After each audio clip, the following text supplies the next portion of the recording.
So many guys have turned into players and savages, but whose fault is that exactly? I've had a lot of conversations with a lot of guys about this situation and guys that I consider to have elite game. They've had success, whether it be in, the Midwest, whether it be down in Florida, whether it be in California. And oftentimes what you'll see is most of them would actually rather be like in a relationship with a good looking chick who's fit, who's chill, who's not nagging all the time, and who's just supportive and all that kind of stuff.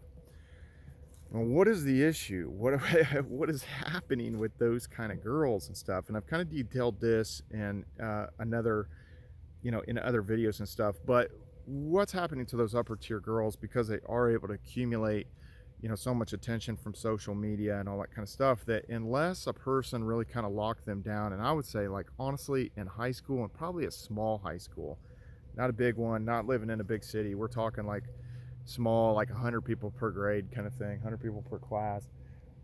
Unless they were able to sort of lock them down in some sort of situation like that, most of the women started garnering so much attention and they started to kind of like realize their power even when they were 15, 16, 17 years old, that then that became addictive. They post something and they're getting huge amounts of likes, all that kind of stuff, and they're getting kind of spoiled of that.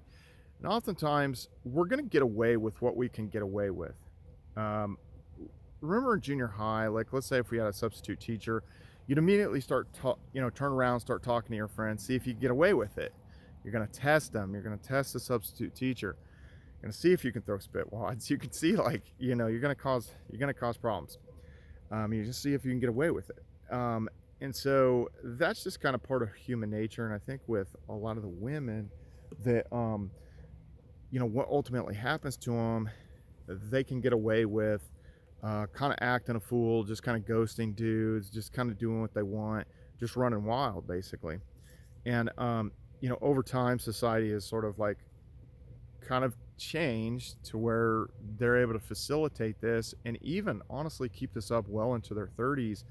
And I mean, I can't tell you how many times I've seen women who are sort of still in this teeny bopper tease phase, like that you would expect a 19-year-old to maybe be in. They're kind of living that when they're 31, 32, 33, 34, 35, they just kind of keep perpetuating it. And then they sort of, and you would have assumed that they would have went through some sort of epiphany phase. And then by the time maybe they do get to you, that then suddenly start boxing you in, trying to tell you what the rules are, trying to dictate everything. And it's almost like their standards have went up. They've lost ground, maybe looks wise, fitness wise, all that kind of stuff. And then, essentially a lot of the guys that maybe used to be a nice guy, who maybe would kind of fall into that and be naive and sort of put up with more, especially once he kind of reached his like late 20s, early 30s. Again, it just, the juice wasn't worth the squeeze. And then it's just like, well, I'm not going to put up with this. I've already fallen into this and that trap, whether that be the single mom trap, whether that be, it could be various different things, just kind of not having any kind of power in a relationship, getting yelled at, maybe even getting hit.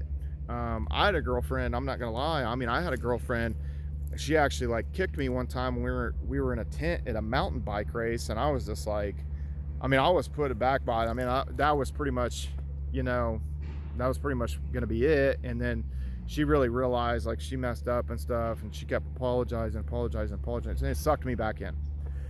Well, that being said, there was a reoccurring issue because then we were in the Virgin Islands and she smacks me so hard that I practically almost fell out of the taxi. So, it was like an open air taxi and all this kind of stuff. So just a ridiculous situation. And so those things that we would have maybe put up with in maybe our mid 20s or something like that, we would no longer kind of put up with kind of later on.